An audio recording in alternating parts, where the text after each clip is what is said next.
Joseph, welcome to the Coffee Pod. My name is Chisha Zed. Drink the coffee, it'll make you feel better. So in this video, we're going to be taking a look at a woman who says that what's limited her and caused her to be single for so long has been her limited selection or attraction to black men.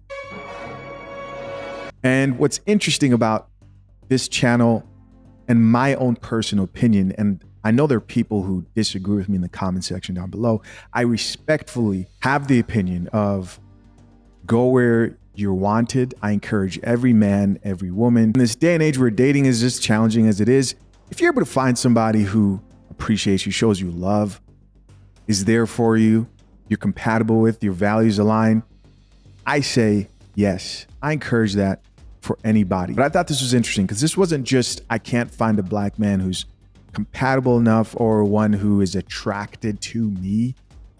This was just blanketing all black men as most black men aren't attracted to black women, which I just know is not true. So the video is a response to a comment that she got that said, "I'm shocked you're single. You seem like a catch to me, even as a guy." That's the comment he left, and this is her responding. Let's check it out. This is a very nice comment, and I think one of the reasons why I'm single, if I were to be honest with myself, is that I was blocking a lot of my blessings. I always thought I was going to marry a black man. I've only seriously dated black men, and for the past few months or so, I've only been on dates with black men. And the more that I go on dates with black men, the more that I realize majority of black men, at least single black men who live in New York, do not want black women. This is just like anecdotally with friends and their dating situations, with my own situations. When I'm just walking around, I'm seeing so many black men who are not with black women. And so for a while, I had this vision of my life and who I was going to marry. And I was going to marry a black man. I was going to have that sort of black love. I was going to have these dark chocolate Hershey Kiss babies. Like, that is what I always saw for my life. But the past few months, I realized that I don't know if that's going to happen. And so it took me some time, but now I think I'm more open, more than now, than dating outside of my race. So she says that she's using her anecdotal experience and also her friend's experience who are not able to find a man who wants to invest in them long enough in New York for a long-term relationship that will lead to marriage. She's using that experience to just kind of blanket all men in this group, black men in particular, as not being generally attracted to black women. I think that's definitely not true. And we need to make sure we stop these type of narratives, because the majority of black men who are married marry black women. In fact, we're going to talk to Miss Coffee real quick. This is our AI assistant barista, Miss Coffee. She's going to serve us some coffee. She usually does. Sometimes she, she will serve some tea, but let's ask her. Miss Coffee, can you give me the most recent stats about the percentage of black men married to black women? As of the most recent statistics, the majority of married black men are married to black women. About 79% of married black men have black spouses, including those who identify as single-race black, multiracial black, or black Hispanic. Conversely, about 87% of married black women are married to black men. The data also indicates that black men are more likely to marry outside their race compared to black women. Approximately 21% of married black men are married to non-black women, while 13% of married black women have non-black spouses. Pew Research Center, blackdemographics.com, Pew Research Center. All right. Thank you, Miss Coffee. We appreciate you for serving some real coffee today. I haven't fired her yet, guys, because she gets it right most of the time, but you heard it yourself. About 79% of married black men have black spouses, including those who identify as single race. And so this idea that black men in general aren't attracted to black women is just false. In fact, I would say even the guys who end up maybe dating outside their race, their first choice, like this chick in this video, was a black potential significant other. And for those black men, they have their own reasons why they decide to date outside the race. But the bottom line is that excuse is false. And the internet can lead people to believe certain things are more true than not, right? That's why we keep the coffee here on Deck. Let's keep listening. I don't know why I was pushing so hard to be with this group of people who This group of people. Wow. You know why. You know why you couldn't resist it. You know why. You know. Drink the coffee, it'll make you feel better. like really doesn't want us. A few months back, I was on a date. I did not make a video about it, but this guy basically said that his type is Sydney Sweeney. This is a black man. And I was just sitting across from him like, what am I going to do with that information? Obviously, I don't look like her. She's beautiful. She's great. But if that's your preference, why are you on a date with me? Sydney Sweeney. I'm sorry, guys. We got to look it up. Sydney Sweeney. So this right here is Sydney Sweeney. She's an actress, it looks like. From what I see, she kind of looks familiar. Yeah, I see a bunch of movies here. Oh, yeah. I've seen a couple of these movies. Okay, let's keep listening. So now that I'm more at peace with that idea, that vision of mine not coming to fruition, I'm hoping that by making peace with that and letting go of it, I'm letting in room for something else and something incredible. So, whoever that might be. So this summer, I'm going to focus on dating outside of my race. And if someone comes along who happens to be a black man and it works out, that's great. But it is no longer the main focus when it comes to dating. Sure, what's up, guys? Real quick. So I did a survey recently and asked my subscribers their relationship status. And 12,000 of you decide to participate in this poll. In the categories, I had single, in a relationship, engaged, married, and the last one, I belong to the streets. As you guys can see here on the screen, 53% of the 12,000 who entered in this poll are single, 15% are currently in a relationship, 3% are engaged, 24% are married, and 6% kept it real and said, hey, I belong to the streets. You know what's interesting about this poll is that contrary to popular belief, there are a lot of men out here who still value marriage and plan to get married. You guys know what I've said for years is that is a decision that should be made individually by that individual man. I will never tell you to get married or not to get married. But if you have made the decision that marriage is something that you value and you plan to provide a two-parent household for your future family, or maybe you already are married, then you want to equip yourself with as much knowledge as you possibly can and also understand the gravity of the situation that you might be getting into. So one of the ways you can educate yourself is by joining a community that I am opening for men who also value marriage like you. If sharpening your knowledge when it comes to topics like marriage laws, prenuptial agreements, your right as a father, property laws before and after marriage, family law, tax law, estate planning, divorce and separation, all those topics are topics that the average man who's entering a marriage knows absolutely nothing about and is usually learning those things the hard way when the very real possibility of their marriage not working actually doesn't work. Listen, don't be that man.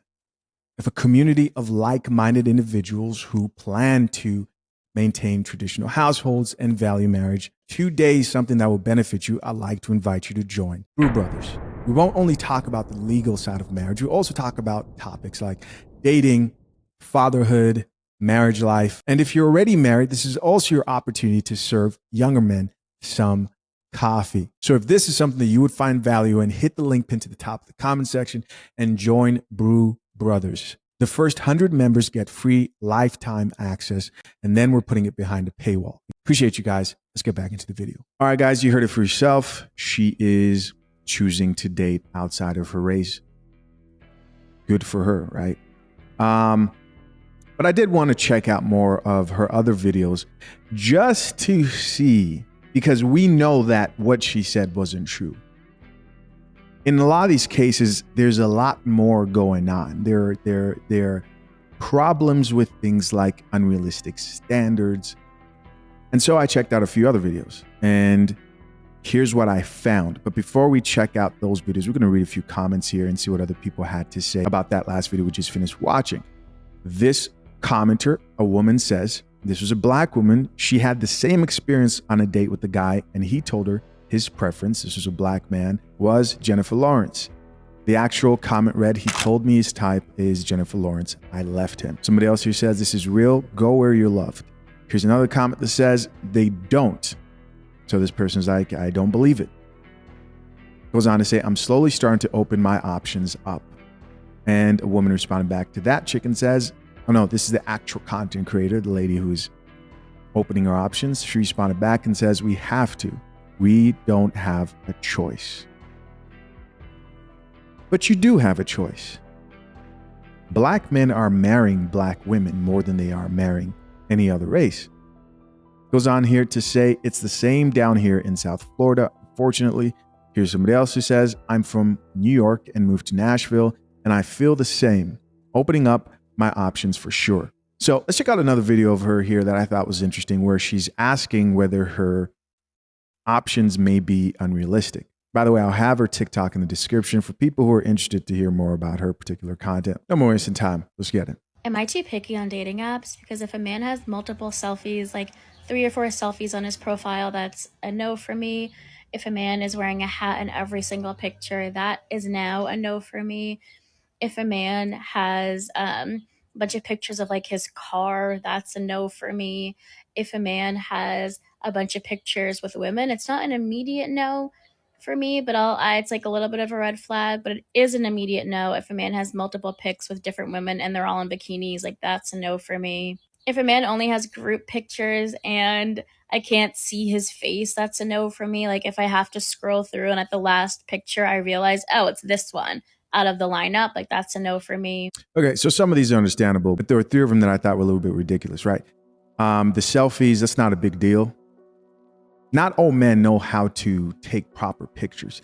And there's 2 ways to approach this. I'm not here giving men advice on how to take better pictures for dating apps. If you do want that, head over to chishazed.com. I never promote my dating course, but I have a bunch of people who've gotten my dating course and got a bunch of results. Hours of content, me back when I was dating here in Los Angeles, actually matching and interacting with a bunch of women, showing you the type of photos you should post, etc. You can head over there and get it if you want. But as a woman who's intentionally dating and you feel like your options are limited, because I know she's like 30 years old, you know, you got to leave room for the fact that not every guy is out here making sure his dating app is perfect. Some guys like their car. There's some guys who just don't care. Listen, there are a lot of guys who I've worked with. I see their dating profiles and then I see them in real life. They look better in person. As in I see them, I'm like, hey man, you should just learn how to take better photos. And that's their problem. Not necessarily that their photos actually represent who they are in real life, but like a guy wearing hats. If you don't like men who are bald, then okay, I get it. I mean, if that's a deal breaker, I get it. But if it's not, the other thing she talked about taking photos with women, that attracts more women. And it shows that you're more pre-select. But the type of guys who are doing that, they're not necessarily looking for something that's serious. They're trying to capitalize on like that really quick attraction. You know, it's the same guy who's going to post more flashy things, and they're not usually interested in long-term relationships, right? So I understand where she's coming at with that. Let's keep listening. If a man is holding a fish of any kind, that's a no for me. If a man is holding a baby and doesn't specify whose baby it is, right, that's kind of a no for me. And if it doesn't say in their profile, like whether or not they have kids. If a man is also in his mid-30s and still doesn't know what he's looking for, that's an immediate no. Doesn't say if they have kids in their profile. Some people just don't really fill out their profile that seriously. For me. If he has like 1-word answers in his profile and it's so basic, then that's also a no for me. Come on. I'm trying hard to like be positive about these dating apps, and there's 2 people that I've been talking to that I'm kind of excited about, but for the most part, I am just scrolling through and I'm like, I'm getting nothing. These apps are giving me nothing. I wouldn't suggest anybody depend on apps to find a serious relationship. Now, I wouldn't completely just avoid apps too. You know, if you're serious, you're going to make sure that you're capitalizing in real life, especially, and also on dating apps. But the truth is, most people just don't take dating apps that seriously. They just don't. People make it, they delete it. They make it, they delete it. That's the cycle for most people. They're not sitting there every time they get back on the dating app and putting in all their information. And people are worried about being on dating apps and saying too much. Very few people actually take dating apps that seriously. All right, so we've got a couple more videos here of this TikToker. So the last one, I could see what she meant about the few photos, but 3 or 4 of the things she mentioned, I think she needs to relax on. Next, she's going to talk about how she doesn't like friends who are in relationship giving her relationship advice, which I also think doesn't make any sense. I disagree. I'm so tired of my friends who are in relationships trying to either give me advice on dating or just trying to use my dating life for entertainment. Especially if I'm being petty, I think it's because some of my friends have definitely settled in their relationships. And some of them have even told me that they've settled and they still think that they have sort of any right to give me advice. I'm also tired of when I go out with anyone who's in a relationship, my friends automatically assume that the whole purpose of my night is that I'm looking for a man. When honestly, that's never what my goal is. Every time I go out, I want to catch up with the people that I'm with and I want to dance. If I meet someone, then it happens, but my goal of the night is never to find a man. That's not my goal. All right, so do you guys remember that video that I did a while back of the woman who got in front of a camera and said out loud when she was asked by the host if she settled for a husband? She said yes. This is an older woman. She was overweight. And what I said there is, for most women, their dream man is a man who they could not qualify for. Their dream man, this idea of this mythical male creature who comes with all these perks. Top earner, paying all your bills, knows how to bust a cheek so good every single time, knows how to plan the perfect dates, is a good father, but is not afraid to fight and go to jail. All that. That's a mythical creature. And if he does exist, you all are not going to find that particular man. And it's not settling for a lot of those women. It's delusion. It's even if you were to run into that man, most likely he's not going to take you seriously for a relationship, right? If that man did exist and things worked out, do you think that your friends would be in relationships where they're settling? No, they wouldn't. Chances are your friends are in relationships with the men they are in relationships with because those men are closer to the type of men that they actually qualify for.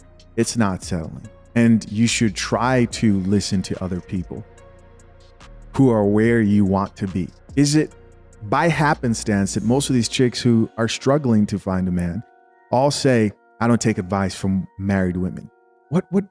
Why aren't you taking advice from people who are where you want to be? Well, they all settled. Okay, so you're the one person who's going to get it right or get what you deserve. Come on. Put that coffee down. Put that coffee down. Let's keep listening. And honestly, I think it's just because they miss that excitement. I've stopped telling my friends a lot of details about my dating life, like intimate details, right? I'm keeping things very high level. And I think that they still sort of feel obligated to have a front row seat in my dating life, and they just don't anymore. All right, we've got that video right there. Last but not least, this is probably the most popular video I saw on this chick's TikTok. And it was her recounting a date that went terribly wrong. No more wasting time. Let's get it. I went on a first date last night and the guy made fun of my voice 3 times within the span of 20 minutes and then I left. I don't understand negging really as far as dating goes because I like compliments. I don't want you to pick on me. I don't think that's like a flirty way to like get to know someone. I just think it's kind of mean and I will always leave. We're supposed to get dinner and I order this miso salmon and I order it with the waiter. As the waiter's walking away, my date goes, I love the miso salmon, in a voice that's just high like that. And I kind of chuckle because it's like a little funny. What? That's crazy. But I don't say anything because I'm like, that's kind of weird. Also, he's just like a grown man. He was 34. Then 20 minutes later or 10 minutes later, I'm sharing a story about just my day. And he interrupts me to just repeat what I just said, to mimic me in the same high-pitched tone. And then he goes, your voice is so high. Like, how did your voice get that high? Like, that's crazy. And I said, it sounds like you're not familiar with voices because I didn't do anything to get this one. This is just the one I was born with. The mimicking voice thing is very immature. I mean, I know no man who drinks coffee on the coffee pot is out here doing this shit. This is weird. And then he goes, no, it's just really high. Like, I didn't expect it, but I like it. I like it. So I continue on with my story, and then he interrupts me again to mimic me for a third time. And this time I'm like, all right, I was like, this, it sounds like this isn't gonna work out. Like, I think we have different types of humor, like still trying not to be like, what are you doing, sir? But then he goes, oh, well, if you're my girl, you're gonna have to like get used to me ribbing you. Like, I'm gonna have to get used to this. I like poking fun. Like, my woman needs to be able to take a joke. And I was like, well, it definitely sounds like I'm not going to be your girl because I like compliments and I like being treated really well on dates, especially a first date. Like I like when someone makes an effort to make a good impression. And then he was even more confused because the waiter came back with our drinks and I said I would like we can just get the check and that I would love to take my food to go and I'm happy to pay for both of us. And then I just left. Yeah, it's a wild story. Listen, you guys heard the different points. You heard my take. Overall, like I said earlier, I see nothing wrong with her expanding her options. I do see the whole narrative of black men in general aren't attracted to black women as just an untrue narrative that I call out a lot of the times. And more times than not, if you take a deeper dive into a lot of these chicks' perspectives, you end up realizing that the problem are usually their expectations. I'll say she's not the worst we've seen here on the Coffee Pod. Overall, we're sure the best. What do you guys think? Leave your comments down below. I appreciate you checking out yet another episode of Coffee Pod. Till next time, I'm out. Peace.